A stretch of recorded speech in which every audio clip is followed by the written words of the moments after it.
Muchas gracias, pastor, muy amable. Quiero decirles que hace un momento, durante la escuela sabática, mi esposa vio que algo, o más bien escuchó, como escuchamos varios, una alarma que sonó por ahí y era el pastor Padilla que había puesto su reloj para que sonara cuando debía terminar. Y ella me dijo, me gustó. ¿Por qué no haces lo mismo? Gracias, pastor Padilla, por la idea. Y si me pasa, bueno, espero no pasarme, ¿verdad? Pero el pastor Padilla ayer me dio un jugo maravilloso. Él viaja con su Vitamix.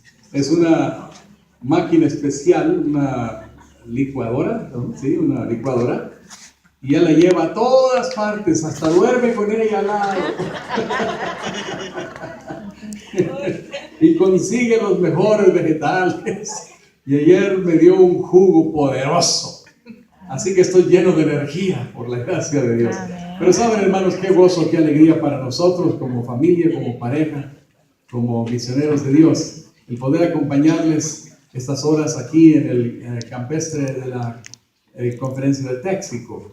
Hemos orado durante un buen tiempo pidiendo a Dios que tenga misericordia de nosotros y que nos permita recibir la influencia de su Santo Espíritu, ser transformados, ser simplemente instrumentos en sus manos para que podamos de esa forma comunicar el mensaje que Él quiere, no el que queremos nosotros. Por otro lado, hemos sido impresionados del principio con el pensamiento central, el tema que la conferencia eligió: muéstranos tu gloria, porque en realidad es solo a través de la presencia y la revelación de la gloria de Dios, la presencia de Jesucristo en nosotros, como podemos manifestar los rasgos maravillosos de aquellos hombres y mujeres de esta última generación que habremos de recibir al Señor Jesús en gloria y majestad. ¿No decimos amén? Amén. Alabamos el nombre del Santísimo. Gracias, Rudy, por esos hermosos cantos que hemos recibido también, alimentando nuestro corazón y nuestra vida. Y voy a pedirles ahora que inclinemos el rostro para tener otra palabra de oración. Santo Dios y amado Padre que estás en los cielos, una vez más te rogamos, como lo hiciera Moisés, muéstranos tu gloria, oh Dios. Permite que nuestra vida sea alcanzada, tocada, transformada, para cuando descendamos de esta montaña, podamos reflejar el carácter, los modales, la transformación que solamente tú puedes dar a seres humanos pecadores como nosotros. Enséñanos mediante tu santa palabra, lo pedimos en el nombre de Jesús. Amén. Era un viernes de tarde, cuando mi esposa y un servidor estábamos arribando al aeropuerto de la ciudad de Houston. Hacía muchos años atrás, habíamos estado sirviendo a Dios en la conferencia de Texas por algunos años y habíamos sido asignados a nuestro ministerio ahí en la ciudad de Houston. Años habían pasado. Habíamos mantenido una comunicación con una familia con quien nos unía cosas muy lindas en la vida espiritual. Y hacía 2 años atrás habíamos recibido la triste noticia que la señora de la casa estaba afectada por un cáncer y que el cáncer había invadido su cuerpo, era cáncer terminal, había hecho metástasis en su organismo y estaban luchando por salvar esa vida. Ese viernes de tarde que habíamos llegado a la ciudad, íbamos con el propósito doble. En primer lugar, de pasar ese fin de semana con ellos, pero a la vez habríamos de cumplir los compromisos que teníamos con una de nuestras iglesias ahí, precisamente la iglesia que habíamos pastoreado unos años atrás. Habíamos pastoreado 2 iglesias y esa era la iglesia principal. Cuando llegamos al aeropuerto, lo primero que hicimos fue comunicarnos con la familia y preguntar cómo estaba la señora de la casa. El esposo contestó el teléfono y dijo: lamentablemente tiene 2 días que está en coma, está inconsciente. Eso entristeció nuestro corazón. Llegamos al hotel, nos instalamos, nos arrodillamos y dijimos: Señor, permítenos tener la oportunidad de convivir unos momentos, unas horas con ella por lo menos. Que podamos recibir el sábado juntos, que podamos adorarte, oh Dios, danos esa alegría. Unas horas después, nos dirigimos a la casa de esa querida familia. Y cuando llegamos, Dios había hecho el milagro. Ella había vuelto otra vez a estar consciente. Y pasamos esa recepción de sábado maravillosa, recordando tiempos antiguos, cantando los himnos preferidos de ella, repitiendo los pasajes llenos de esperanza y de bendición, aquellos pasajes que ella había aprendido de memoria, que eran sus preferidos, y compartimos los nuestros, y pasamos unas horas, porque fueron por lo menos 2 horas que pasamos en ese tiempo recibiendo el sábado y conviviendo con ellos. ¡Qué recepción de sábado tan linda! Al día siguiente, nos fuimos temprano para cumplir nuestro compromiso con la iglesia, y después de la predicación regresamos a la casa con ellos. Estuvimos conversando un tiempo más, almorzamos juntos, regresamos para el programa que teníamos en la tarde con la iglesia, y cuando regresamos, nuestra hermana había pasado las horas de la tarde hablando en forma individual con cada uno de sus hijos. Había hablado todo lo que ella pudo hablar, dando recomendaciones, agradeciendo, despidiéndose de ellos. Las horas siguientes fueron horas muy críticas. Recuerdo que llegó el momento cuando ella entró en inconsciencia. Estábamos allí al lado de la cama, sentados alrededor, acompañando a aquel esposo, aquella familia sufriendo, nosotros con ellos. Las horas parecieron transcurrir demasiado lento. Pero ya en la madrugada, la hermana respiraba con mucha dificultad. Y llegó un momento que tomé la decisión de acercarme a su oído y decirle: hermana, ya no luche. Déjese llevar por el Señor en el sueño. Usted sabe que solamente dormir un poco de tiempo, porque la siguiente voz que escuchará dentro de muy pronto será la voz de Jesús. Amén. Y habremos de vernos en la gloriosa mañana, la mañana de la venida de Cristo Jesús. Yo pensé que no me había escuchado, o que tal vez no podría reaccionar a lo que le estaba diciendo en ese momento.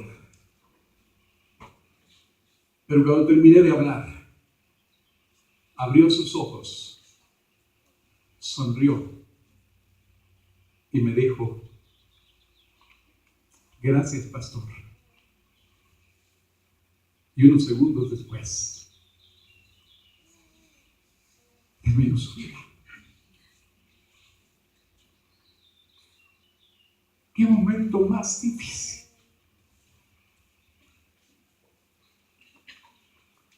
Ahí al lado, el esposo abrazando a la esposa, luego sentado con las manos sobre su cabeza y diciendo: ¿por qué?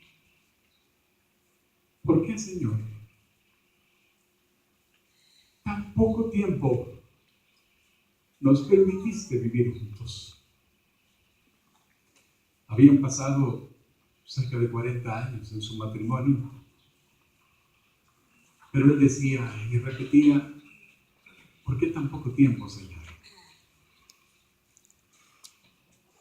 Qué difícil enfrentar esos momentos. 2 años después, en una de nuestras conversaciones, y conversábamos con cierta frecuencia, porque no quería dejarlo solo, a pesar de que tenía sus hijos. Necesitaba también el apoyo de otros. Y conversábamos con cierta frecuencia, pero 2 años después, recuerdo, me dijo: pastor, ya no soporto más. Han pasado 2 años y yo vivo la bendita esperanza del retorno de Jesús. Pero ¿cuándo va a venir? ¿Cuándo vendrá el Señor? ¿Cuándo? Qué difícil es vivir la separación y la ausencia. ¿Cuándo? ¿Cuándo? Repetía. Y yo le dije: Manuel, no sé, pero muy pronto Jesús cumplirá su promesa. Estoy seguro que esa pregunta,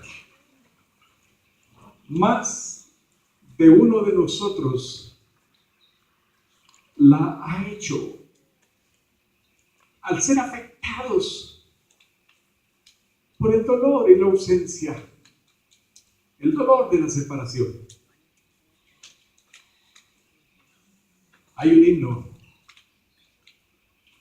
que yo estoy seguro conocemos y que hemos cantado muchas veces y que refleja precisamente ese pensamiento, refleja esa pregunta. La pregunta que no solamente Manuel, sino muchos de nosotros nos hemos hecho. Ese canto dice: ¿cuánto aún tardará, Señor, hasta que cante así? Aleluya, Cristo viene. Gloria a Dios. ¿Se acuerdan de ese canto? ¿Cuánto aún faltará, Señor, hasta que cante así? Cristo viene, aleluya, aleluya, amén, aleluya, amén. ¿Será el albor cuando el día amanezca? Y hay otro himno también, ustedes recuerdan, que dice: ¿cuánto dista Canaán? En la arena están las huellas de los que pasaron ya. ¿Cuánto aún? ¿Cuánto dista Canaán? Esa es la pregunta que continuamente nosotros como adventistas del séptimo día hacemos. Pero saben ustedes, hermanos, que aunque es una pregunta válida, aunque es una pregunta que sale del corazón cuando estamos afectados por la separación, por la ausencia de los seres amados que descansan, no es la pregunta que nosotros debiéramos repetir una y otra vez. ¿Cuánto falta para ir a Canaán? ¿Cuánto falta para la venida de Cristo Jesús? Esa no es la pregunta, el énfasis que nosotros debiéramos tener. La pregunta más importante, aunque esa es importante, la pregunta más importante es: ¿cómo debiéramos prepararnos para la venida de Cristo Jesús? Porque ¿de qué sirve que el Señor Jesucristo venga si no estamos listos para irnos con Él? Si no estamos listos para llegar a los últimos momentos, porque la venida de Cristo es una realidad. Cuando llegamos al fin de nuestros días y cuando entregamos nuestro cuerpo para ser sepultado, cuando somos devorados por la tierra, pero hemos descansado en paz y con la bendición de Dios, y nuestros últimos alientos de vida, nuestros últimos suspiros son: gracias, Señor, porque yo creo en ti y porque estoy en paz contigo, porque creo en tu segunda venida, y aunque tenga que descansar, sé que mi Redentor vive y al fin se levantará. Y yo sé, como dijo Job, que mi pie, mi cuerpo, aunque deshecho, será reconstruido y nos levantaremos a la voz de trompeta de Cristo Jesús nuestro Señor. ¿No es cierto? Porque la segunda venida de Cristo es una realidad cuando nos morimos. El Señor Jesucristo dijo: bienaventurados los que de aquí en adelante mueren en el Señor. Hay gozo en el cielo cuando un cristiano descansa. Porque aquí solamente estamos de paso. Tenemos un falso concepto de lo que es la vida y la muerte, aunque entendemos la teología de la muerte y de la vida, pero no entendemos, para aplicarlo a nosotros mismos, que el morir es ganancia, como dijo el apóstol San Pablo, cuando nuestra vida pertenece a Cristo Jesús, y es un triunfo para Dios cuando un santo es depositado en el polvo de la tierra. Porque claro, somos humanos, tenemos sentimientos, pero es un triunfo para la cruz, porque nunca más Satanás podrá hacer caer en tentación y en problemas y alejamiento de Dios y separación a alguien que vivió y murió en Cristo Jesús, a pesar de sus errores, pero que se arrepintió y fue lavado por la sangre de Jesús y manifestó la gloria de Dios en su vida. Hermanos, aunque vaya a descansar, nuestra vida y nuestra muerte será ganancia. Y es lo que tenemos que entender. Así que la pregunta más importante no es cuándo vendrá Jesús, sino la preparación para la venida de Jesús. El otro aspecto es: Cristo viene cuando va a venir en nube de los cielos, y nosotros los que vivimos, que hayamos quedado hasta su venida, seremos arrebatados juntamente con aquellos que descansan en Cristo Jesús. Son las dos dimensiones de la segunda venida de Cristo. Por eso hay que estar listo para cualquier momento. No importa si mañana o dentro de un segundo tenemos que morir. ¿Cuál es el problema? En nosotros se cumple la promesa de darnos vida eterna, porque ya estamos en Cristo Jesús. Y el que acepta a Jesucristo, Jesucristo dijo: el que cree en mí, aunque esté muerto, ¿qué cosa? Vivirá. Vivirá. Vivirá. La preparación para la segunda venida de Cristo es la pregunta más importante. ¿Cómo me debo preparar para estar listo? No importa que pueda vivir hasta que Él regrese en gloria y majestad, o tenga que descansar el día de mañana. ¿Cómo debe ser la verdadera preparación para la venida de Cristo Jesús nuestro Señor? Y saben ustedes, hay diferentes conceptos e ideas de cómo es la preparación para la venida de Cristo Jesús. Algunos piensan que la preparación para la venida de Cristo es estar constantemente alerta de lo que está pasando en el mundo para ver las señales, cuán cerca o cuán lejos está la venida del Señor. Y también observando con mucho detenimiento los acontecimientos mundiales, inclusive las discusiones entre las naciones, y algunos preocupadísimos si el Papa se levantó, si fue, si entró, si salió, si dijo, si comentó algo, y si vino a Estados Unidos y se habló en el Congreso, o si fue allá en los tiempos de la celebración de la Reforma Protestante, los 500 años, y se reunió con los líderes luteranos y dio un discurso muy interesante, y cómo los luteranos se han rendido y están hablando de lo que nos une y no lo que nos separa. Y por otro lado, cuando el Papa ha hablado con una y otra denominación evangélica y han concordado que no hay necesidad de estar separados, porque somos uno en Cristo, debemos cumplir la oración de Jesús de estar unidos, no importa que haya algunas diferencias, y entonces el ecumenismo avanzando por todas partes. En fin, gente que está constantemente atenta a lo que está pasando en cuanto a ese poder político religioso y lo que está pasando en Estados Unidos, etc.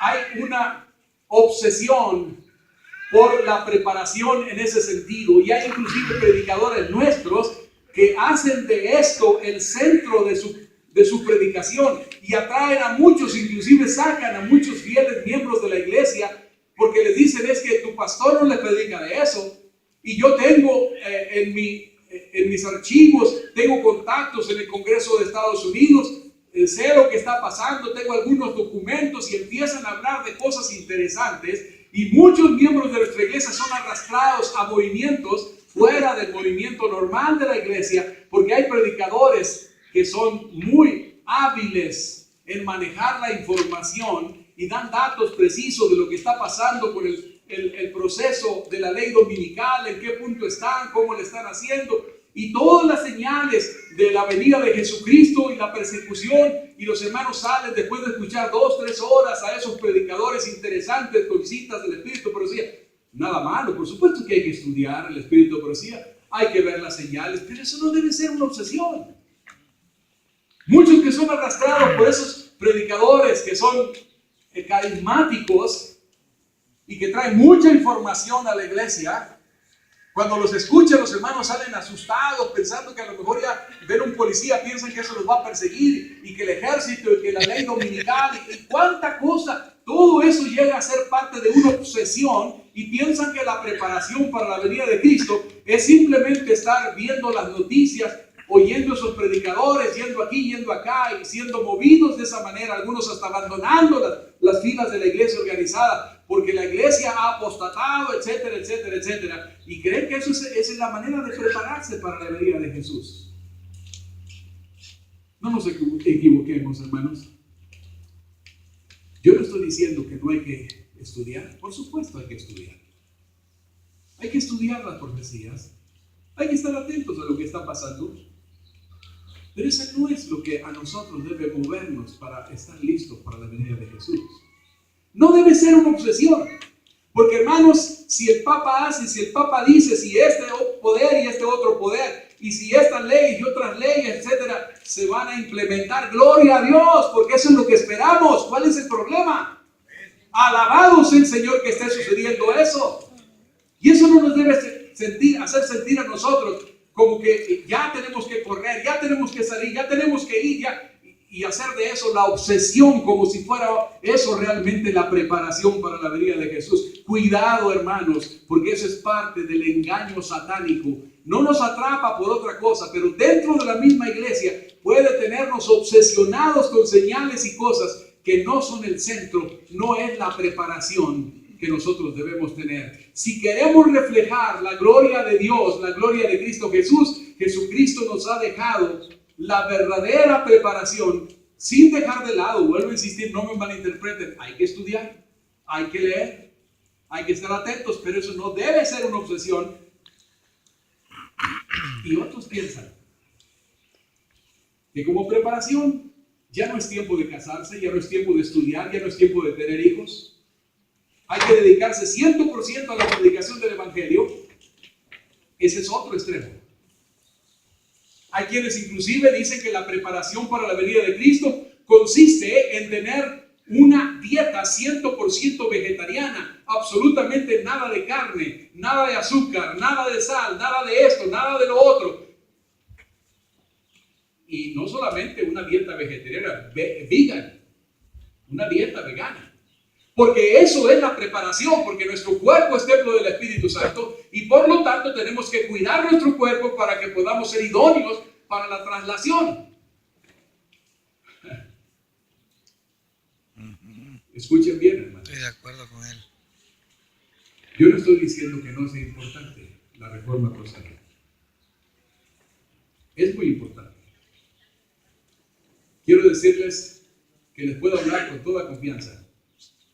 Porque por la gracia de Dios, por más de 50 años nosotros hemos practicado el vegetarianismo, y no solamente el vegetarianismo, sino el veganismo. En los últimos años, por la gracia de Dios, eliminamos totalmente leche, huevos, todo producto lácteo, y no porque creemos que eso nos va a ser idóneos para el reino de los cielos, sino porque, claro, tenemos que cuidar nuestro cuerpo. Solamente tenemos un cuerpo. Para eso no hay repuestos. Hay repuestos de hígado, hay trasplantes de corazón, pero el cuerpo es solamente uno y solamente tenemos una oportunidad. Y si fallamos en esa oportunidad, No importa cuántos trasplantes te hagas, al final de cuentas, vamos a morir tal vez antes de tiempo. Al final de cuentas, si el Señor no viene en nuestro tiempo, todos tenemos que morir. Todos ustedes se tienen que morir. ¿Todos? ¿Y por qué se ríen? Porque no me incluí, ¿verdad? Bueno, todos queremos estar vivos a la venida de Cristo, pero no importa. Si tenemos que descansar, gloria sea al Señor si descansamos en Cristo Jesús. Pero saben ustedes, hermanos, ese énfasis desmedido en la dieta como medio de preparación y salvación es totalmente erróneo. Porque no es eso lo que nos va a preparar y capacitar para el reino de los cielos. Es importante, hay que hacerlo, nosotros lo practicamos, porque ese es lo mejor, el estilo de vida. Hermanos, nosotros ya estamos viejos, pero con todo que estamos viejos, gracias a Dios, ahí vamos cuidando nuestro cuerpo. Yo tengo 70 años y todavía puedo brincar y saltar. Por supuesto, no como cuando tenía 15. Pero hermanos, Dios es tan grande que a esta edad todavía podemos predicar, todavía podemos viajar, todavía podemos hacer tantas cosas. Pero no es porque nosotros somos mejores que otros, no somos mejores que nadie. Somos pecadores como todos los seres humanos, no hay justo ni aún uno, y solamente la misericordia de Dios, su palabra, el espíritu de profecía también nos da las instrucciones. Hay que vivir la mejor manera posible, hay que cuidar nuestro cuerpo, hay que eliminar todo ese tipo de comidas malsanas que afectan nuestro organismo, nuestro desarrollo intelectual y no nos permiten tener una mayor limpieza mental, etcétera. Es importante, hay que practicar la reforma para la salud, claro que sí, pero eso no es la preparación, eso no es lo que te va a dar puntos para ganar el cielo, aunque hay que hacerlo, aunque hay que enseñarlo, pero no convertirnos en fanáticos que consideramos que todo aquel que no está haciendo lo que hacemos nosotros va a ir derechito al infierno porque necesita cambiar su estilo de vida. Y claro, todos necesitamos cambiar el estilo de vida, pero recuerda, no condenación. Cada uno debemos buscar lo mejor, practicar la reforma pro salud, pero la verdadera preparación para la venida de Cristo, hermanos, la verdadera preparación, Jesucristo la presentó en su palabra. ¿Quieren saber dónde está? El capítulo 24 de San Mateo es el inicio del sermón profético, donde Jesucristo presenta las dos perspectivas en esa declaración o serie de declaraciones que él hizo. La primera parte es el término de ese pueblo o de esos edificios maravillosos, de esa nación con su templo como centro maravilloso de la presencia de Dios, el santuario que sería destruido, Jerusalén derribado, no quedaría piedra sobre piedra. En fin, capítulo 24 es lo que habría de pasar en los días por venir. En el año 70 se cumplió, pero también se extiende al final cuando dice su segunda venida. ¿Qué señales? Verso 3, capítulo 24, verso 3. ¿Qué señal habrá? Señal, no señales. ¿Qué señal habrá de tu venida y de qué más? Y del fin del mundo. Del fin del mundo. Y el Señor empieza diciendo, mirad que nadie os engañe. Y luego da señalamientos, etcétera, etcétera. Pero noten cómo termina el capítulo 24. Ese capítulo 24, y por cuestiones de tiempo, se los digo así nada más. En los versos 44 que leímos hace un momento o escuchamos, 44 a 46, nos señala que nosotros, los que vivimos y los que vivían en ese tiempo, el Señor dice, por tanto también vosotros, estad, ¿qué cosa? Preparados. Porque el Hijo del Hombre vendrá a la hora que no pensáis. Y además dice, ¿quién es el siervo qué? Fiel. ¿Y qué más? Y prudente, al cual puso su Señor sobre su casa para que les dé al alimento a su tiempo. Bienaventurado aquel siervo al cual cuando su Señor venga lo halle haciendo así. Noten el énfasis. Jesucristo, después de hablar de su segunda venida y primero de la destrucción de Jerusalén, habla de la preparación para su segunda venida. Y dice, siervo fiel y prudente. Luego notemos cómo Jesucristo presenta la verdadera preparación, la preparación que todos sus hijos debemos tener para esperar su segundo advenimiento. ¿Dónde está esa revelación? En el capítulo 25, que es parte. En el capítulo 25, nuestro Señor Jesucristo presenta en 3 parábolas la preparación, la única declaración o serie de declaraciones que la palabra de Dios nos señala como preparación para la venida del Maestro. Y el Señor Jesucristo hace 3 comparaciones. La primera parábola, y las 3 las conocemos, empieza diciendo: el reino de los cielos es semejante a ¿cuántas vírgenes? Que tomando sus lámparas salieron a recibir ¿a quién? Al esposo. Y sigue el relato. Pero noten que allí, en esa primera parábola, que la conocemos con el nombre de las 10 vírgenes, habla de un esposo que se está esperando. Y hay una preparación para encontrarse con el esposo. ¿Quién es el esposo de la parábola? Es Cristo Jesús. El esposo va a venir. Y resulta que aquí el Señor Jesucristo le está hablando no a quienes no lo conocen, no a quienes no llevan su nombre, sino que le está hablando a ese grupo que representa a los santos hijos de Dios de todos los tiempos. Porque dice que eran 10 vírgenes. Y noten que hay varias cosas que son comunes. En primer lugar, las 10 damas que esperan al esposo son ¿qué? Son vírgenes. No solamente son vírgenes, las 10 lo esperan. No solamente eso, las 10 se preparan para recibirlo, y las 10 tienen ¿qué cosa? Lámparas. Y las 10 tienen lámparas encendidas.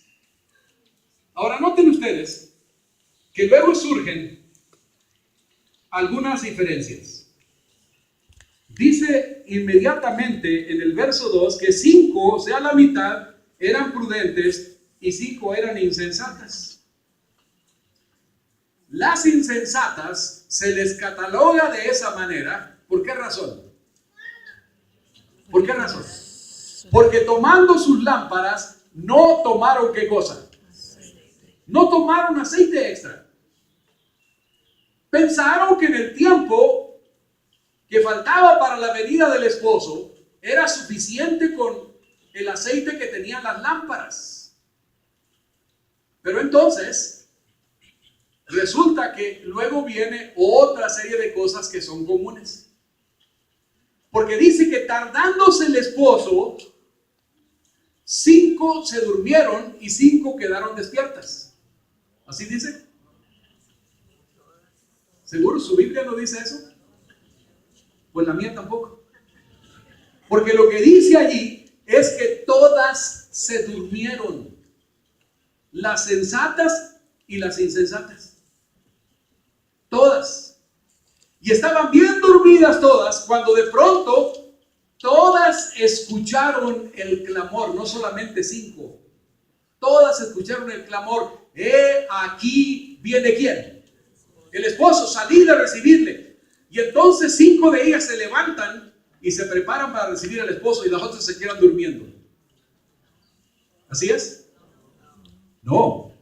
Las 10 se despiertan, las 10 se levantan, y en ese momento es cuando las insensatas se dan cuenta que sus lámparas se están agotando. O se han agotado. ¿Y qué es lo que hacen? Le piden a las sensatas que compartan su aceite, y las sensatas eran tan egoístas que no quisieron compartir. ¿Así es? Bueno, podríamos decir desde el punto de vista humano eran egoístas. En realidad no eran egoístas. Lo que pasa es que hicieron cálculos y dijeron ellas: miren, no vaya a ser que tardándose un poco más el esposo, nosotros y ustedes nos quedemos sin aceite por compartirlo. Mejor vayan y busquen. Y a aquellos no les quedó otra alternativa. No eran paganos, no eran gente que no creían en Jesús, eran gente que esperaba al esposo. Pero algo les faltaba. Y cuando ellas se fueron, ¿qué pasó? Vino el esposo, y las que estaban preparadas entraron con el esposo y la puerta se cerró. Un momento después llegaron las otras 5 corriendo desesperadas y tocaron la puerta. Maestro, ábrenos. Y se oyó una voz que dijo: no os conozco. Apartaos de mí. Ahí será el lloro y el crujir de dientes. ¿Qué nos enseña esa parábola? Hermanos, en primer lugar, las 10 vírgenes representan al pueblo de Dios. El esposo es Cristo Jesús en su segunda venida. Las lámparas vienen siendo ¿qué cosa? Lámpara es a mis pies tu palabra y lumbrera a mi camino. Salmo 119, 105, todos lo conocemos. Es la palabra de Dios. ¿El aceite qué representa? El aceite representa, es un símbolo de ¿qué cosa? Del Espíritu Santo. En otras palabras, mientras esperamos el retorno de Jesucristo, lo primero que nosotros necesitamos como creyentes en Cristo Jesús es recibir la influencia poderosa de la gloria de Dios mediante su palabra. Recibir a Cristo Jesús, que va a transformar nuestras vidas y nos hará brillar para que el mundo sepa quién es Jesucristo nuestro Señor. Eso solamente se logra en un encuentro personal con Dios constantemente. No es solamente leer temprano, estar en el encuentro personal con Dios, a leer la Biblia, al orar, etcétera. Todo eso es importantísimo, pero salir de allí, caminar con Dios como caminó Enoc, como caminó Elías, como caminaron los santos de Dios, y tener una comunión íntima que sea natural, caminar con Dios, que es contrario a nuestra propia naturaleza. Dios es el que hace la transformación. Es la gloria de Dios obrando en nuestro interior. Pero para que esto sea posible, es necesario la presencia del aceite extra, la presencia continua del Espíritu Santo. ¿Qué significa eso? Se lo voy a ilustrar así. A través de los años, yo he tenido el privilegio de estar varias veces en Cuba, desde los tiempos cuando el ser cristiano significaba ser un perseguido, sobre todo si queríamos compartir la fe. Yo fui varias veces en ese tiempo y había que esconderse y había que evitar que lo identificaran a uno que va a la iglesia y que va a predicar a la iglesia, a los hermanos. Uno tenía que ir como turista y predicar prácticamente escondidas. Pero en la misma iglesia había gente infiltrada del gobierno, gente que se hacía pasar por conversos, que habían escuchado, que habían aprendido, habían entregado su vida a Cristo Jesús, se bautizaban, se hacían miembros de nuestra iglesia, pero eran espías del gobierno para informar. Y hubo muchos hermanos en la cárcel, en trabajos forzados, incluso en algunos casos hasta entregaron su vida por su fe. Me tocó ir después en otra época cuando ya el gobierno era un poco más tolerante. Y poco a poco, por las condiciones mundiales, etc. Al final de cuentas, me tocó ir cuando ya hasta el mismo gobierno, el Partido Comunista, me dio la bienvenida en una campaña de evangelismo que di en Guantánamo. Y es una historia bien interesante cómo hasta nos prestaron la alberca olímpica para los bautismos y cómo nos permitieron una campaña con más de 1000 personas asistiendo cada noche, cómo asistieron con nosotros, cómo nos dieron un banquete. Esto es increíble. Pero en los tiempos, cuando estaba totalmente prohibido comunicar la fe, un muchacho, un joven que había sido contrario a la revolución, fue alcanzado por el poder de Jesucristo y se convirtió en adventista del séptimo día. Pero como él estaba fichado por el gobierno, una noche irrumpieron en su casa, lo tomaron prisionero, lo sacaron y querían hacerlo confesar que él todavía estaba en actividad contra el gobierno revolucionario. Y cuando lo metieron a esa camioneta para llevarlo a diferentes partes del pueblo donde él vivía, en la ciudad donde él vivía, para amedrentarlo y tratar de hacerlo confesar que él era un activo antirrevolucionario, iba otro joven que habían tomado prisionero también acusado de lo mismo. Y este joven adventista una y otra vez negó y les dijo: soy adventista del séptimo día, etcétera. Traía un centinela por ahí de esos viejos porque en ese tiempo no permitían entrar literatura de afuera, etcétera. Y así los trajeron hasta que llegaron a un paraje en el monte, fuera de la ciudad. Y le dijeron los guardias: esta es la única oportunidad que ustedes van a tener para quedar libres. A la cuenta de 3, ustedes deben salir corriendo y huir.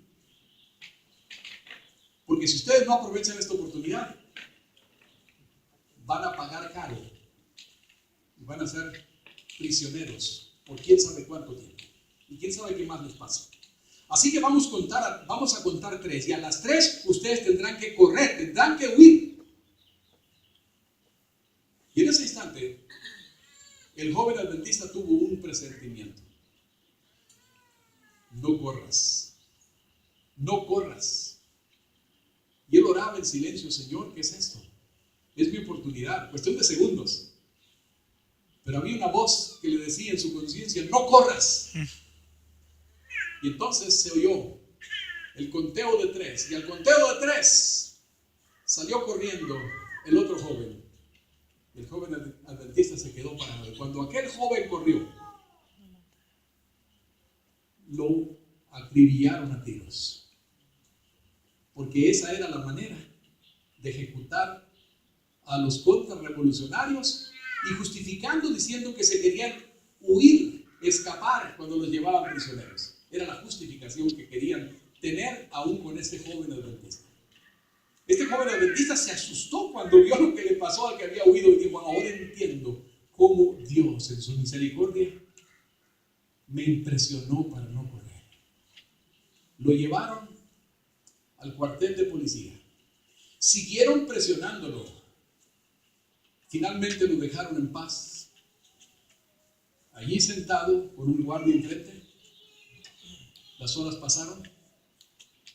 Ya en la madrugada, ya casi por amanecer, el guardia se levanta de su asiento, pone la cafetera, está listo el café, toma 2 tazas, las llena y viene y le dice al joven adventista: se antoja un rico café, ¿no es cierto?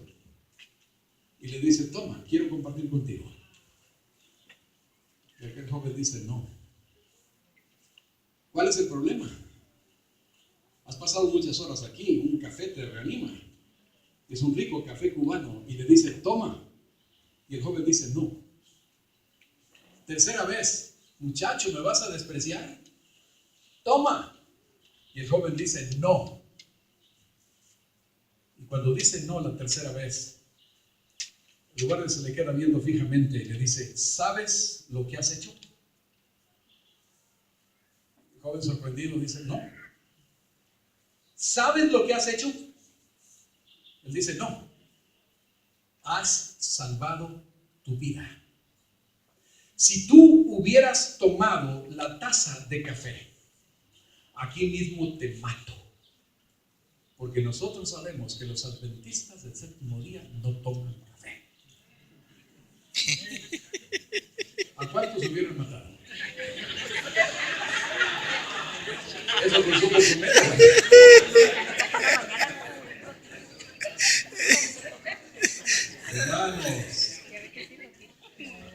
Hermanos, salud. No es adventista. Sin ningún café. Y si bien es cierto que no somos salvos por obras y por lo que tomamos o comemos, es parte de la vida de un verdadero cristiano manifestar la gloria de Dios, porque la gloria de Dios no es una teoría, no es un conocimiento intelectual de la verdad. La gloria de Dios es Jesucristo personificado en la vida de los seres humanos. Es solo cuando Cristo Jesús mora en el alma, es solamente cuando Dios es una realidad y manifiesta su gloria en nosotros, cuando no tendremos que discutir con nadie si es bueno o es malo. Ya sabemos lo que es malo, ya sabemos lo que es dañino, y solamente el Espíritu Santo, ese aceite extra en tu vida, te habrá de permitir actuar de una manera que no lo esperarías en una circunstancia como este joven. ¿Quién le dijo a ese joven que no debía correr? ¿Quién le dijo a ese joven que no debía tomar esa taza? Es la vida que él llevaba con Cristo Jesús. Es la presencia del Espíritu Santo en una persona. Porque muchas veces uno, cuando es sometido a ese tipo de pruebas o a otras, uno puede pensar, bueno, ¿qué más da? Si es tan amable este guardia, un traguito que dé no va a hacer la diferencia. Cuando yo conocí al Señor Jesucristo, tuve una situación similar. Por supuesto, no era de muerte. Pero recuerdo, cometí el error de ir a un baile después de ser adventista. Era mi pasión, etcétera, etcétera. Hay toda una historia detrás de todo eso. Pero volví con mis amigos antiguos, amigos y amigas, solo por complacer a aquellos que crecimos juntos y que cuántas veces celebramos en fiestas y borracheras y cuánta cosa más. Solo para complacer a mis amigos por el cumpleaños de una de sus hermanas, estar allí. Yo ya no era más de ese ambiente. Y después de escuchar aquello que antes amaba y me enloquecía, me sentía tan mal, tan incómodo ahí, que decidí después de unas horas de estar con ellos y ya bajo la influencia del alcohol, mis amigos y mis amigas ahí, yo dije, esto no es para mí, esto no es mi ambiente ya, esto se acabó hace mucho tiempo. Y dije, me voy, y mis amigos me cerraron la puerta y se pusieron unos al lado del otro, me hicieron un círculo y me dijeron, tú no sales de aquí hasta que no tomes por lo menos una copa y bailes, porque es una descortesía que hayas venido y eres un grosero si no participas con nosotros. ¿Cómo te vamos a creer si tú eras uno de los principales aquí, borloteros? ¿Saben lo que es borlote? Y hermanos, pusieron la música, hicieron el círculo. Vino una muchacha con quien teníamos mucha amistad, no éramos novios, pero bailábamos mucho tiempo juntos. Cuando no estaba el novio de ella, y mi novio no estaba. Y parecíamos churumbelos, decimos en el rancho. Y viene aquella muchacha y me abraza y empieza a moverse y todo el mundo coreando y gritando en la música a todo volumen, todos ya afectados por las copas. Y yo ahí parado como una estatua. Y llegó un momento en mi mente, ¿qué pasa? Hay unos cuantos pasos y me voy y no vuelvo más. Pero había otra voz que me decía, no, si tú lo haces una vez,